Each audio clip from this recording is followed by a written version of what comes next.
2 more minutes until we start.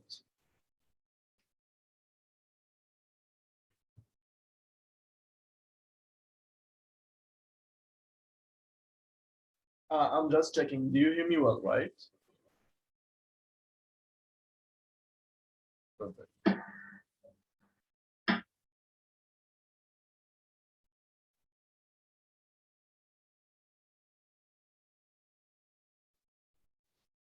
Actually, I was worried that you wouldn't have done because of their words, but it's nice to see that at least we have some people that will do some questions.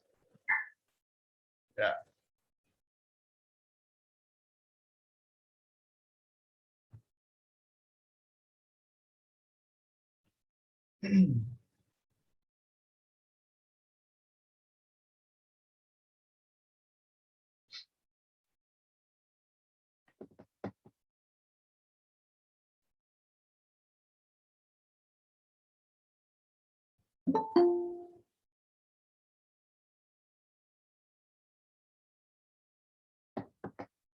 Okay, perfect. So welcome guys. This is our submission sheet seminar.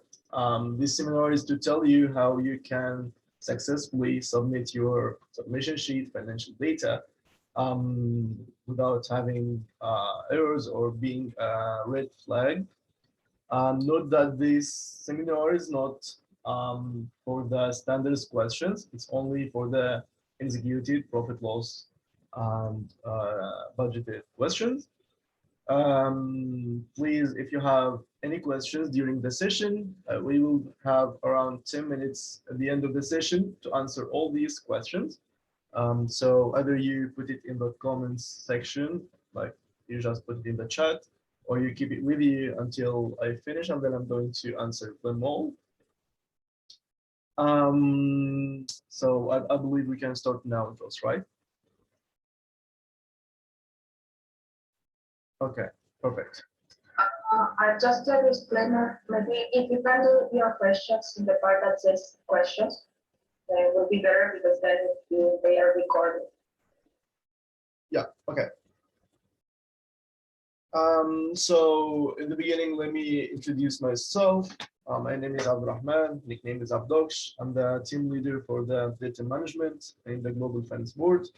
You can see a bit about my history. I was there before to give you a session. So by now I believe you, right? Yeah, you know me.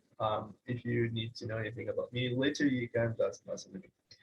Let's start with the implementation timeline for the submission sheets. Okay, so right now we have two deadlines for the submission sheets. We have the early bird deadline, which is always on the 7th of every month. Okay, so we send the newsletter, the submissions newsletter, the last day of every month, maximum in the beginning of the first day, but it rarely happens. We always send on the last day of the month. So you receive your submission, you start filling in your financial data until the 7th. If you send your data maximum by the 7th at 11:59 GMT plus 2, then you would get the chance that we revise your data and we send you if you have any mistakes, or if you have any problems with your financial data. And then we have the final deadline. The final deadline is on the 14th from every month, GMT plus 2 at 11:59. So we have 1, 2, 3, 4, 5 kinds of, actually, there are 6 kinds of submissions. We have the profit and loss executed, the profit and loss budgeted, we have the cash flow statement executed, the cash flow statement budgeted, we have the pricing, and we have the standards data. And the exchange plan data, it's requested only once in the year. Okay. Is it once or twice, Justin? Like, do we ask it twice? Yeah, it's requested twice. Every 6 months. Okay. So as you can see here, this one is more elaborated. So May and June, which are the two last months of the surveys, you or your predecessors used to submit the data using the old chart of accounts. So we already changed the chart of accounts and we sent you the new submission sheets. It's called 2022, your entity, your region, your AIESEC code. Okay. So now we have new submission sheets for you to submit the data. So you can see here, July survey, which is this survey that we're going to send you the newsletter today. You're going to fill in until the 14th of August, okay? But you're going to fill in July data in some tabs, and others are going to fill in June and July. So starting with the executed data, you have to fill in June and July data for consistency. We have sent you a newsletter around 2 months ago telling you about this to prepare June and July data for this survey because we're asking for 2 months, not only 1 month. Okay, so we need June data using the new chart of accounts, and you're going as well to submit July data using the new chart of accounts. Let me show this is more elaborated. So this, as I mentioned, you used to submit with the old chart of accounts, and then for the MC and LC data. So this is the important one. So for June and July data, it will be submitted in this survey. So you're going to submit the profit and loss and cash flow statements for MCs, and both of them are mandatory. So you're going to submit the profit and loss and the cash flow statement for MCs, and only profit loss for LCs. Okay. So you're going to do this for the executed data, profit and loss, and cash flow statement. Yeah. Then going to the budgeted data, you're going to submit for MCs. You're going to submit 12 months of data for profit and loss and for cash flow statement, and for LCs, you're going to submit 6 months of data. Okay. It's only so it's 12 for MCs and it's 6 for LCs. Yep. Why is so? Because it's a full term of MC, but it's only 6 months the rest of the time for the LCs. I just want to note that if you have any special requests or if you have any different time, like I would say your year starts, for example, in June, not August or something like that, please send an email to the GFB chair and CC in this email, elaborating that you have a different time for your MC or LC term, and like giving all the information needed so that we can see if we like if that would be an exception for you or not. Okay. And then starting from August, September surveys and going on, we're going to go on with the same submissions. You're going to submit with a new chart of accounts. You're going to submit only 1 month of data until like actually every survey is based on the checklist that is going to be sent in the newsletter, but it will be 1 month. Only this survey will be 2 months of executed data for the profit and loss. Yep. So let me take you through the submission process, and then I will tell you about what like after I tell you what are the differences and changes happen, I'm going to tell you about the limitations regarding this. Yep. So first, before we used to submit for the profit and loss, we used to submit the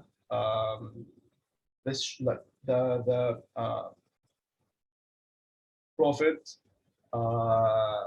like the executed costs, expenses, and just I'm sorry, I'm a little confused. Yeah. Yeah. Before we didn't combine that, or we didn't have a check between the revenue cost data and the balance sheet. Okay, so before you used to submit revenues, costs, and then we would have only one check over the balance sheet. Yep. But right now we are adding the data that, or the profit and loss data into the equity data. So now there is another check. You need to add the profit and loss either to your assets, or if it's like the change that is happening in your exchange revenues or costs would be included in the balance sheet. Yeah. So let me tell you how it works. So this is a definition for the profit and loss, and this is how it works. The profit and loss equals the revenue minus the cost. Yeah, it's obvious. And then we're having this, if the entity has a surplus, then the MC net profit and loss shows the value of that corresponding this result, and the MC equity changes. Let me open. Okay. Let me open the sheet. While you open, I will tell you why we are including this. Yeah. As Abdul was saying, in the past, we didn't check revenues and costs if they were balanced or not. We only checked that the equity was balanced, combining only assets and liabilities. So the only thing that you actually had to do was to check if assets minus liabilities were equal to the equity. But that's not the correct way. So that's why we are adding a new check, combining the revenues and costs, because the approach we're telling us, we're showing you that the equity is equal to the revenues minus cost. So now the equity has to be that, like the change in the equity has to be the change that you have between revenue and cost, and it also has to be equal to the difference between assets and liabilities. This is like the accounting equation, which is perfect. So if you present your data correctly, then the equation will be perfect. Yes, exactly. Giving you an example how it works on the executed sheet. For example, you had a revenue in the miscellaneous revenue. I'm sure you're not showing the. Oh, I'm sorry. Go with.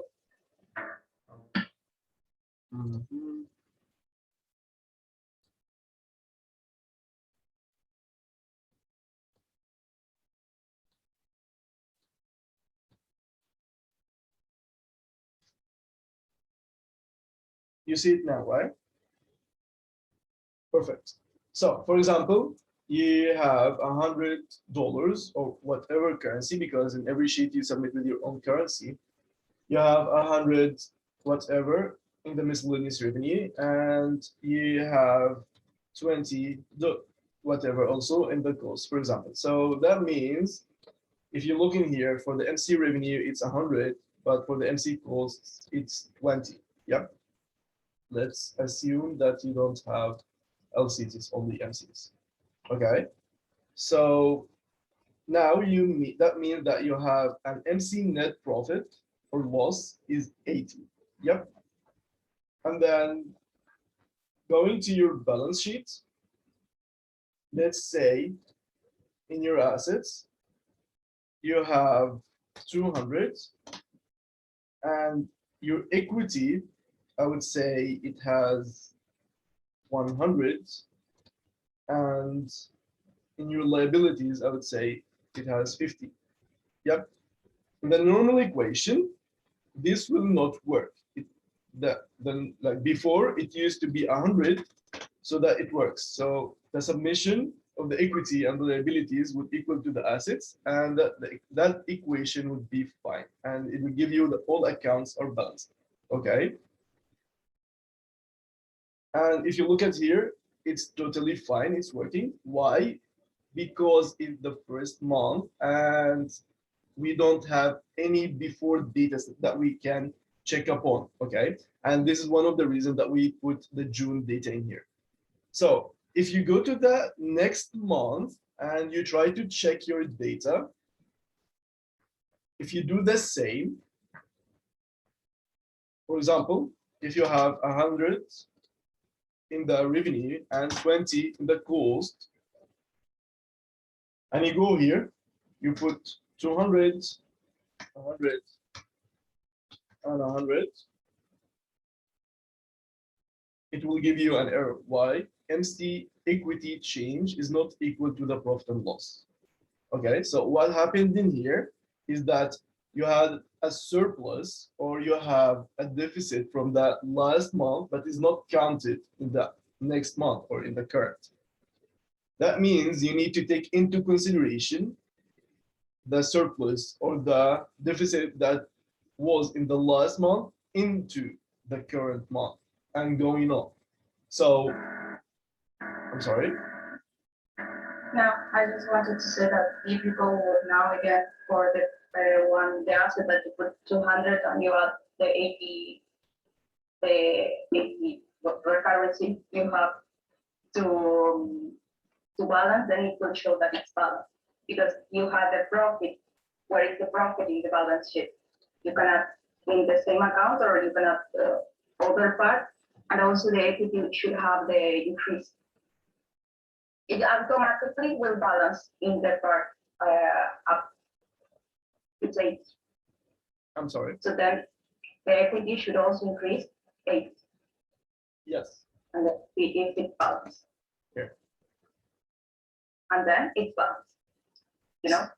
So basically you add the increase or the decrease from the last month in the profit loss into the assets, and you have to balance it with the equity. And then you need to take it into consideration. So for example, in the assets, it can be a petty cash. You got a revenue in the petty cash or in the bank account or whatever, increasing or decreasing one of the assets. And the same, the equity balance would change that. And this is the check that we are doing. This is the new check that we are doing. And you will do this in every month, consequently. Okay. So this is clear, right? Okay. I feel people scared, but I'm sorry. I feel people that are scared, but we will show you the timeline of this. Yeah, don't worry. Well, this is actually one of the reasons that we gave you the template time, like a few times before the submission, so that you can start putting in your data, testing it, and doing your calculations. This is actually this check is one of the reasons we have, one of the reasons we have this check is to make sure that your data is accurate. So when we give you the analysis over your financial data and give you the recommendations how to act upon it, would be as accurate as it can be. So as more as you put in more accurate data, as more as we give you more beneficial comments or more beneficial recommendations for your entity to act upon. So it's always better if you put in the most accurate, correct data. And of course, that would happen if you are using an accounting software. So I believe by now everyone is using an account software. So it's very, very important. If you don't have any until now, you would have one and start using it efficiently, because you wouldn't get into the hassle of balancing the data, trying to add and decrease and increase the data if you have an accounting software, because it does everything for you. You just put in the transactions and everything is calculated in the accounting software. So basically, this is the idea in the executed data. So again, you put in the profit loss, you get a deficit or a surplus, you add the deficit or surplus into your assets and you balance it with your equity. Okay. Also take into consideration that sometimes auditing would ask you for proof of these data. So try as much as you can, as I mentioned before, to put in the right data, because sometimes auditing would happen over some entities based on specific criteria. Let's remove that. And then for the budgeted data, since it doesn't have a balance sheet, so there is no specific check over the balance sheet. But also note that we are having internal analysis that we are doing over the budgeted data versus the executed data. So for example, you cannot, it's not logical to budget that I'm having a revenue of $100 this month, but out of a sudden I get 100,000. It's not logical. And on the contrary, if you have a very big deficit or a very big decrease, you didn't budget before, you have to expect that auditing as well are going to ask you how this happened, if you have a crisis or if there is a problem with your values or the numbers that you submitted.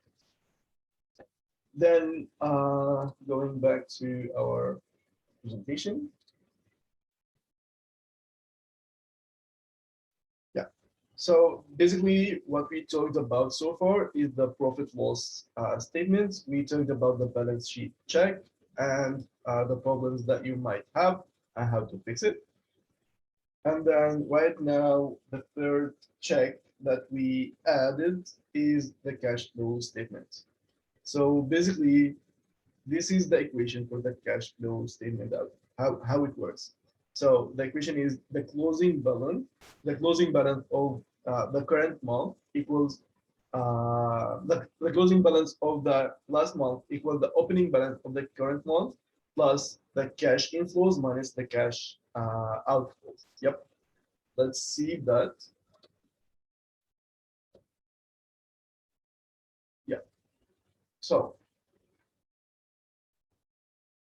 this is cash inflows, I would say 100, and the cash outflows is 20. Yep. So the the MC opening balance, I would say 100. And I would say we don't have LCs. So you can see here, the MC cash inflows is 100, the MC cash outflows is 20, and the opening balance is 100, and the closing balance is 120. But there is an error in here, which says MC closing balance doesn't match the balance sheet cash assets. Why? Well, technically it's because it's 0 in here. So let's put in some values.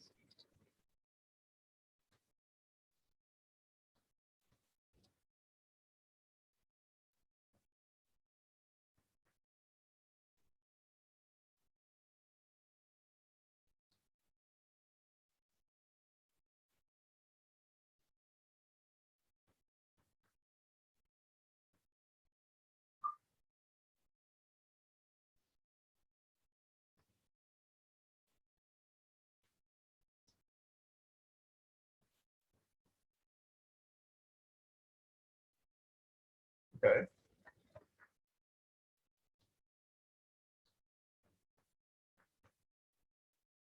Let's move this.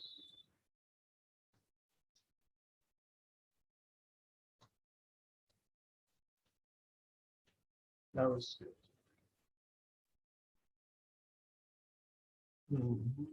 Let's move this on one bit.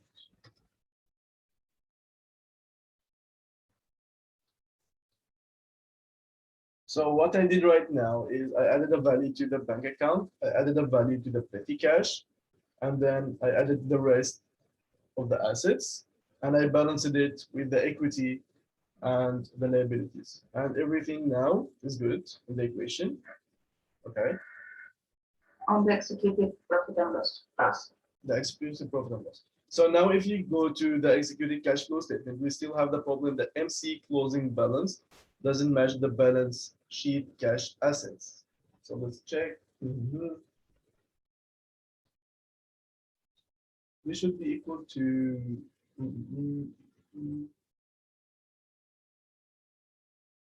this. Try with the second month because the problem is that it's the first month. Yeah, but the first month should be okay as well. Let's see, this is the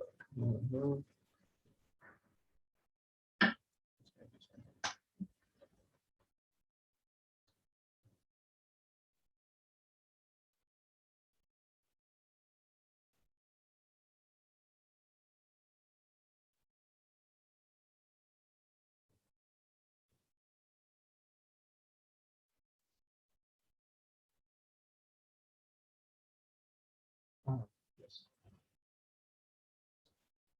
Second.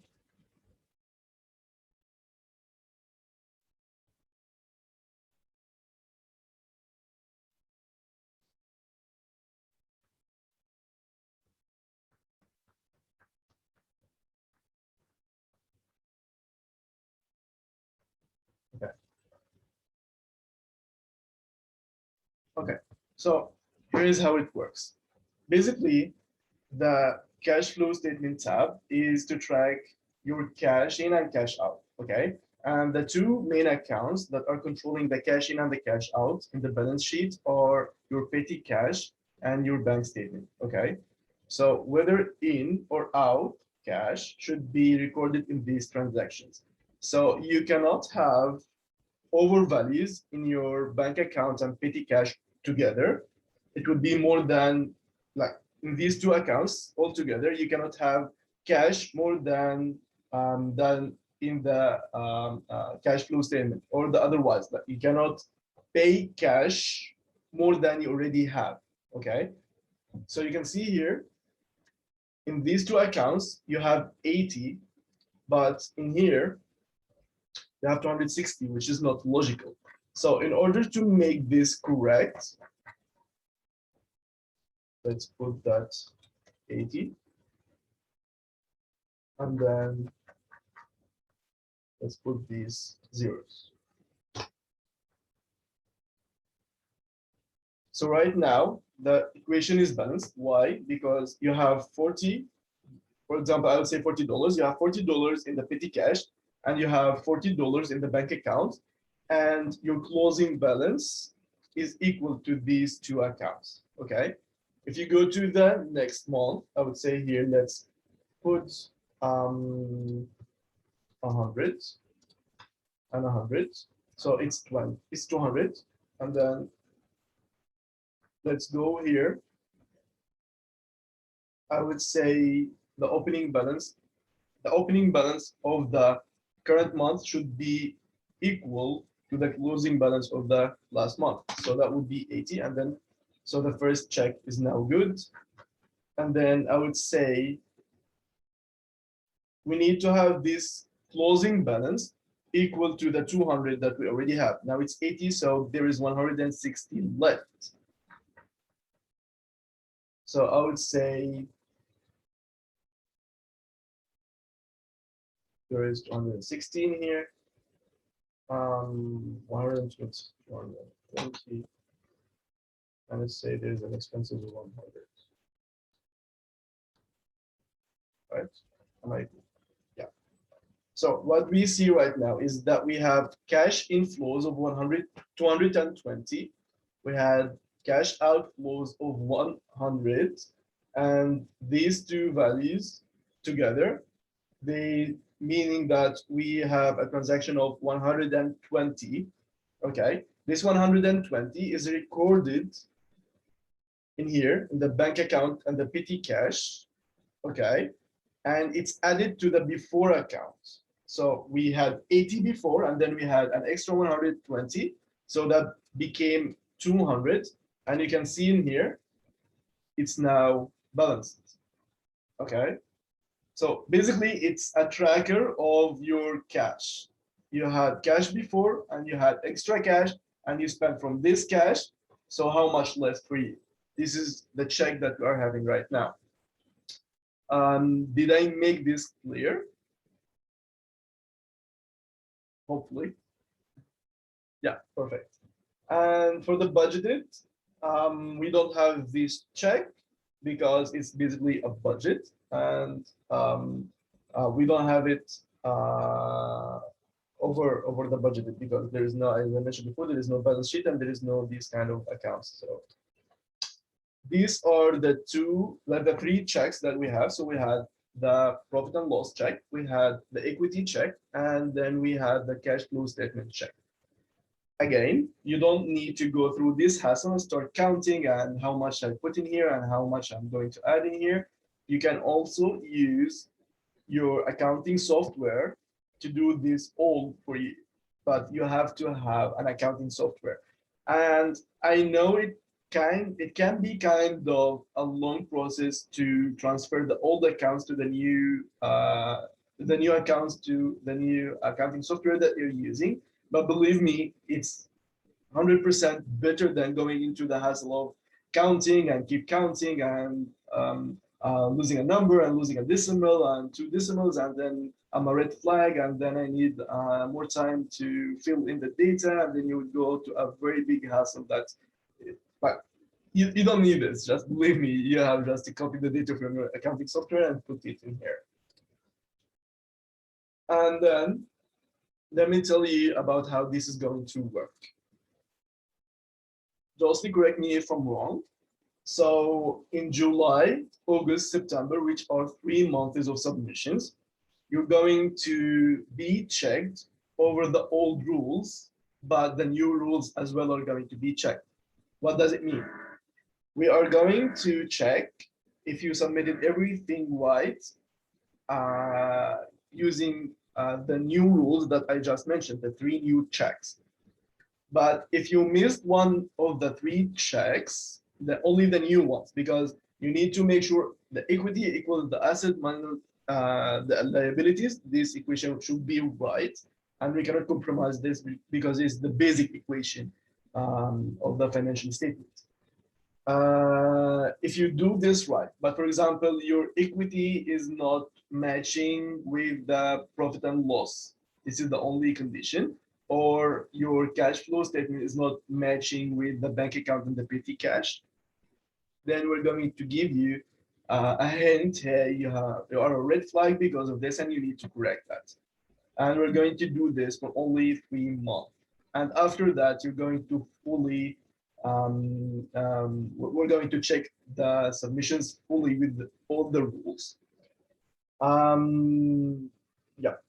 So you will have reminders. The reminder will be sent to you, and you will have until the end of the month to correct the data. Take note that after every month, the data you submitted is going to be protected and you cannot change them. So when we release the new survey, just before that, the old submission data is going to be protected and you will not be allowed to change these data. Yep. This is the first thing. Second thing, after the 18th, well, I'm sorry, after the 14th, so we send you the final newsletter. But as well, for the first semester, we're going to send you a 24 hours red flag. So that means, and I'm telling you, don't use this card unless you necessarily need it. We have the first first submission on the 7th, and we give you the early bird check.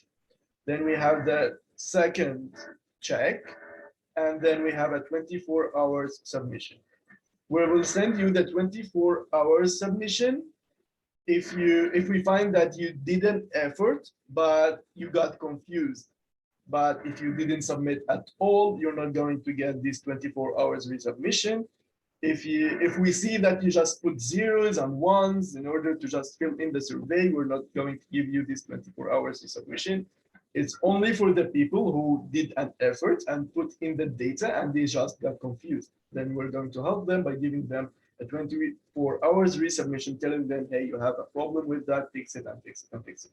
After all, we do this for you, and we want you to help us to give you the best experience and to give you the best recommendations for your financial data.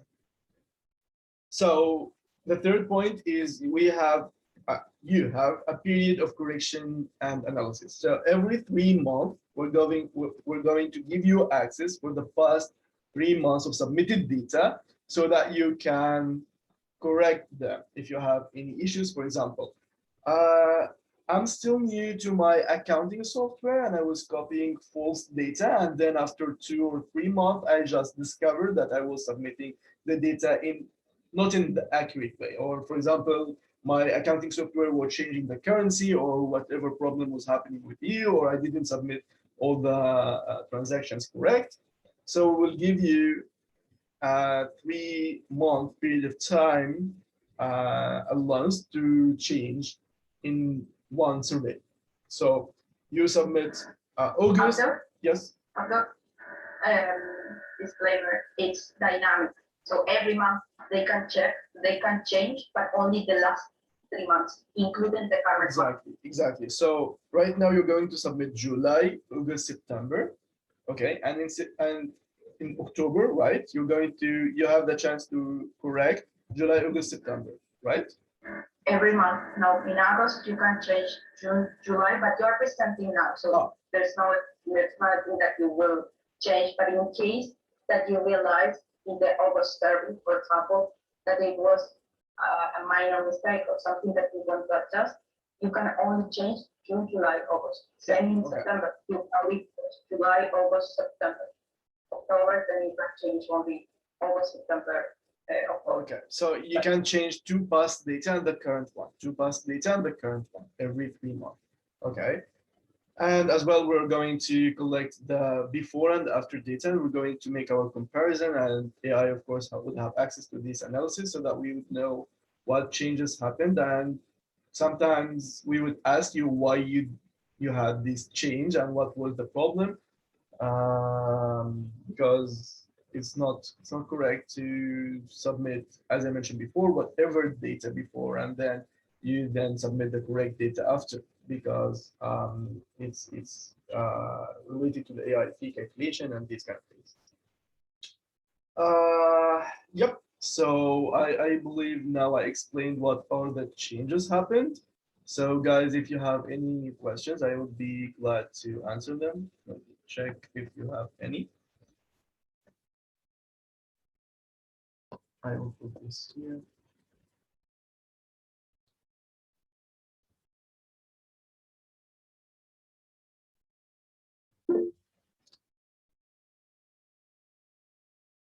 Yep, someone raised their hand. I believe there is a Q&A section. Yes. Yes, I don't know how I did that, but I also see that it's not strictly related. In my entity, we didn't have an accounting software. So like, is there something that you can do to support us in implementing software? I'm sorry, can you please raise your voice, or I cannot hear you well? I'm sorry, there is a little bit of a noise.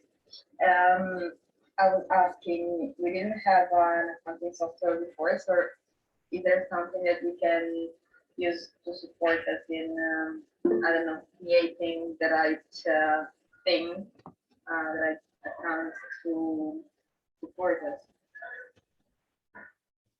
Yeah, we can have a consultancy call with you to create from zero the opening balance of your accounting software. Actually, for you, it's like take the accounting software as your tracker. Like the accounting software is your tracker for finance. So you spend something, you pay something, you receive money, that's your tracker, and then you can translate everything from there to the report file. Even you can just add for the budget. For example, when I was in CVP Finance, I used to record, and then the recordings I put in my executive budget part that I have in my phone. So we can have a call with you explaining how to start, but sometimes the basic steps are to put the chart of accounts in the software, do the opening transaction, the opening registration, and that it's like how much money you have, how many receivables you have, like starting with that first transaction in your accounting software. But if you need help, you can for sure help you. Like accounting, it's the same for everyone. The thing that changed sometimes is the software itself.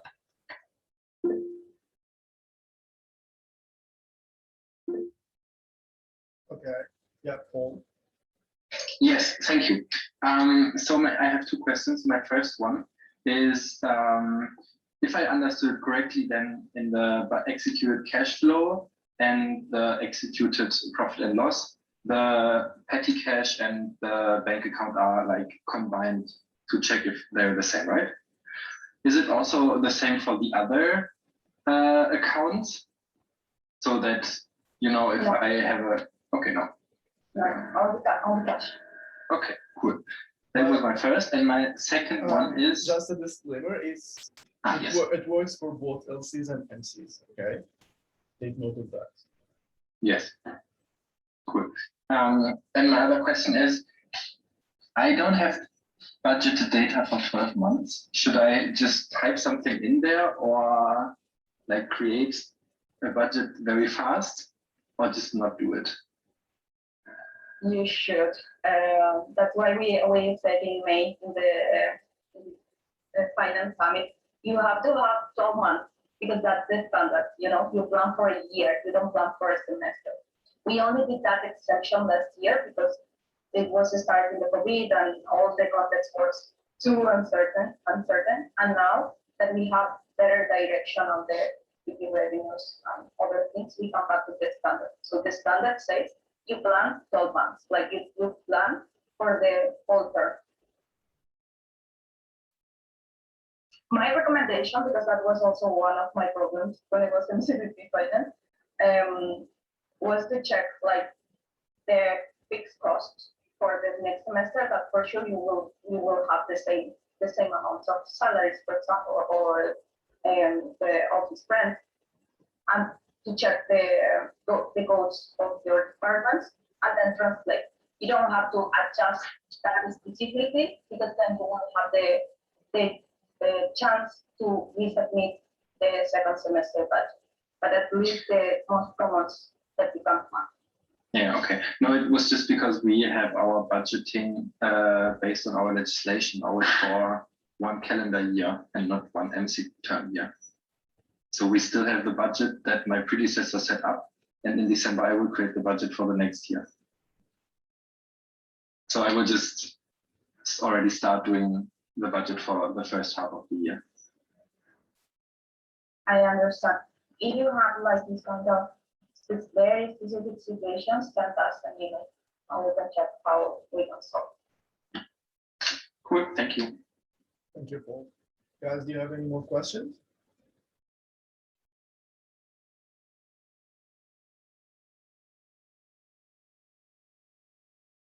No one? Yes. Hello. Yeah. Hello. Sorry, I have a question, but not exactly in session. I received one email from the GFB about our debt, and we already paid all the debt, but they don't notify this. And I want to know how I can. That's with AI actually. We don't manage the bank of AI. So you need to text that. Okay, but when we pay, you don't receive the notification. We receive, I assume the service is very email, but you need to talk with God because this space is for submission sheet. Yes, thank you. I Okay. can text you apart. Okay. Sure.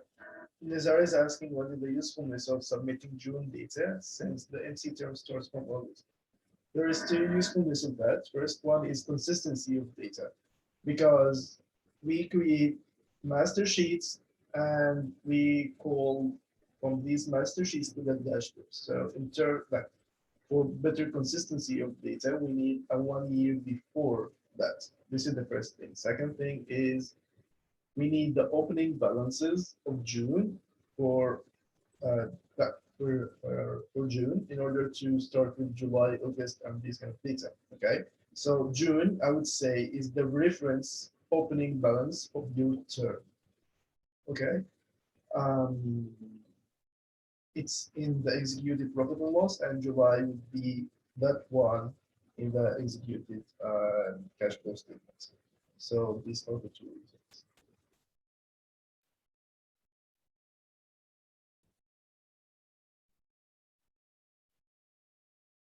Any more questions?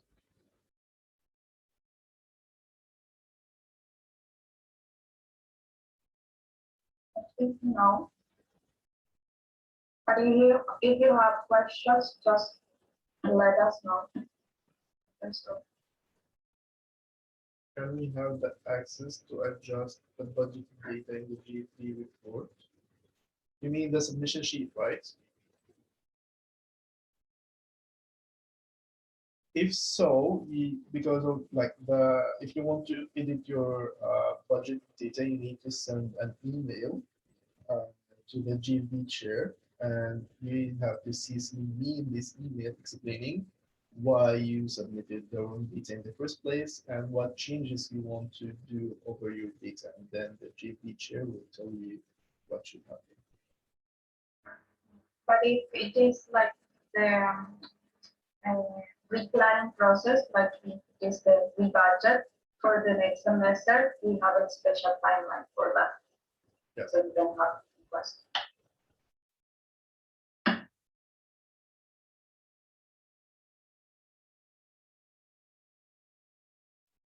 Any more questions? Any round of questions?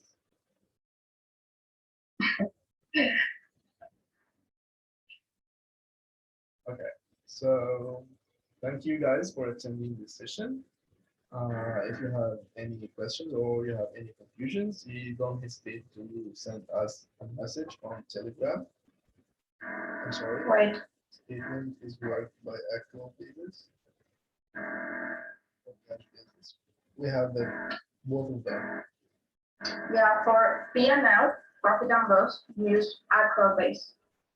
When you make cash flow, it's cash based because that's the fundamental of cash flow. So cash flow is based on cash basis, and profit and loss is accrual based. The difference also for cash flow is that you only check the accounts that are actually touching money.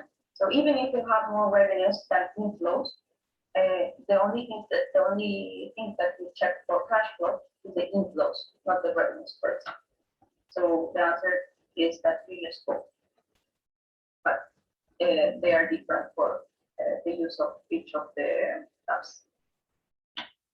If you still have any confusions about cash flow statements, I recommend you go to the classroom. You'll find sessions we created about how to use the cash flow statement submission sheets. And it's elaborated very well on what are the things that you have to submit and what are the things that you should not do. It's there in the classroom finance. Yeah. The last thing is like, don't worry, because this is a change management period of 3 months, so you can get accustomed also to the new check. But also to not wait to start planning right, start with the right, because then it would be really difficult for you to manage all the changes. Some activities were already implementing these kind of checks. Actually, the MCVP who helped us, and that's part of also GFB is right, and speaking from Pakistan. So he was implementing these kind of checks. Also, when I was in CVP finance, we used to have this kind of checks, and I can assure you that the data improves a lot. And so don't feel that this is like an extra job, but this is also for the sustainability of your data information for your plan and for the next generations as this start for the roadmap projects in terms of accuracy of the data. And that's it. Okay, thank you guys for attending our session. If you have, as I mentioned, if you have any questions or confusions, you can send us on Telegram or you can send us an email. Remember always when you are talking about data, if you are sending an email to the chair, CC in this email. If you're sending an email to me, remember to put the chair in the CC because we both work together on the things regarding data. Yep. Thank you and see you. Bye.